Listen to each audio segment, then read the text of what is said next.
الحمد لله نحمده ونستعينه ونستغفره ونؤمن به ونتوكل عليه ونعوذ بالله من شرور أنفسنا ومن سيئات أعمالنا من يهده الله فلا مضل له ومن يضلل فلا هادي له وأشهد أن لا إله إلا الله وحده لا شريك له وأشهد أن محمدا عبده ورسوله أما بعد فإن أحسن الكلام كلام الله وأحسن الهدي هدي محمد صلى الله عليه وسلم وشر الأمور محدثاتها وكل محدثة بدعة وكل بدعة ضلالة وكل ضلالة في النار. قال الله تبارك وتعالى في القرآن المجيد: أعوذ بالله السميع العليم من الشيطان الرجيم.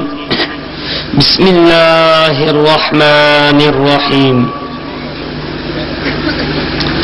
وما آتاكم الرسول فخذوه وما نهاكم عنه فانتهوا. اللهم صل على محمد وعلى آل محمد كما صليت على إبراهيم وعلى آل إبراهيم إنك حميد مجيد. اللهم بارك على محمد وعلى آل محمد كما باركت على إبراهيم وعلى آل إبراهيم إنك حميد مجيد. سبحانك لا علم لنا إلا ما علمتنا إنك أنت العليم الحكيم.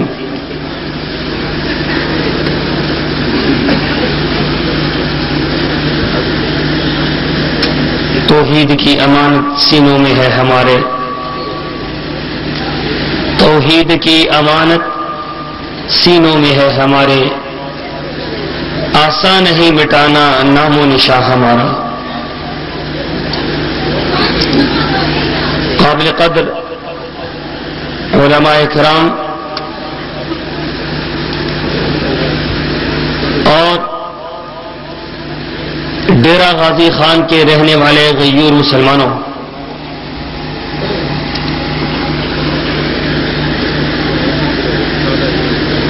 اہل حدیث کے سٹیج سے ہم آپ سے مخاطب ہیں. یہ اپنی نوعیت کا ایک انوکھا سٹیج ہے کہ جس کے مائک پر آنے والا ہر عالم دین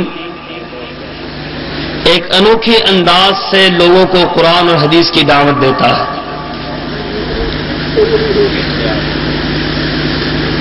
شاید ہی کوئی سٹیج ایسا ہو کہ جس سٹیج کے اوپر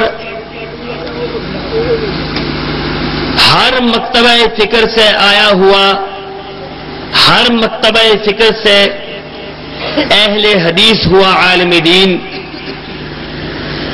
بیان کر رہا ہو.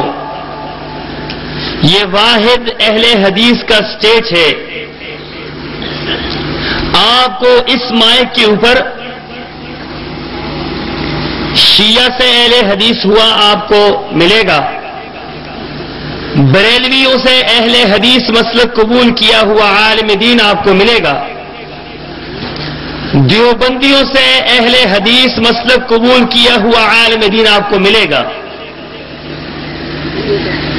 اور یہ بات اس چیز کی علامت ہے کہ کائنات کے اندر اگر کوئی سچا مسلک ہے تو وہ صرف اہل حدیث کا مسلک ہے.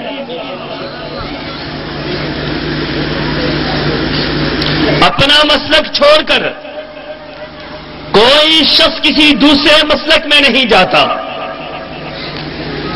جو جس مسلک پر ہے اس مسلک کو کائنات کا بہترین مسلک سمجھتا ہے. دوسرے مسلک کو چھوڑ کر اہل حدیث مسلک اختیار کرنا گویا کہ اپنے ہاتھوں میں انگارے لینے کے مترادف ہے. لیکن میں دیکھتا ہوں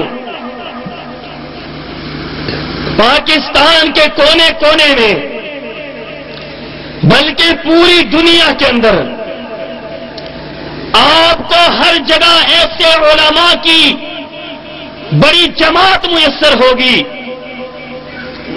جو اہل حدیث ہوئے ہیں. کوئی شیعہ سے اہل حدیث ہوا, کوئی بریلویوں سے اہل حدیث ہوا, کوئی دیوبندیوں سے اہل حدیث ہوا, کوئی کہاں سے اہل حدیث ہوا, کوئی کہاں سے اہل حدیث ہوا.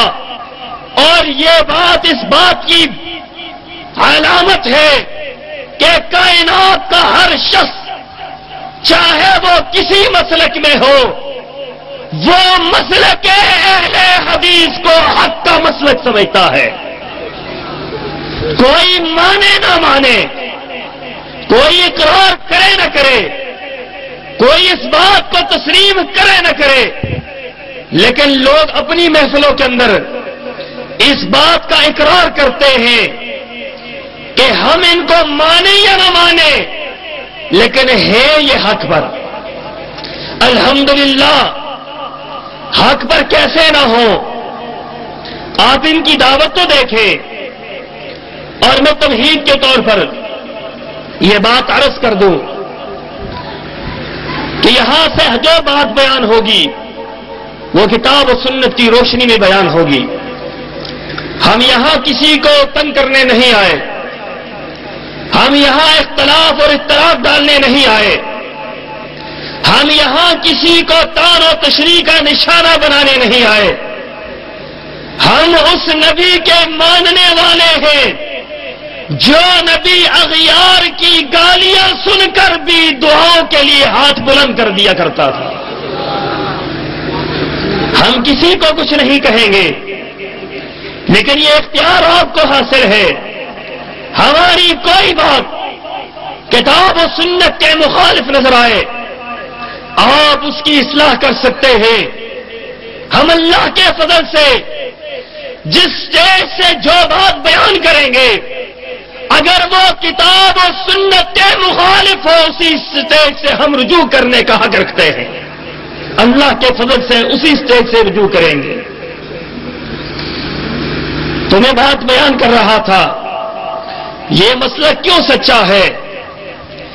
اس کی سچائی کی بے شمار دلیلیں ہیں اور میرا یہ دعویٰ ہے کائنات کے تمام مسالک میں سب سے سچا مسلک اہل حدیث ہے.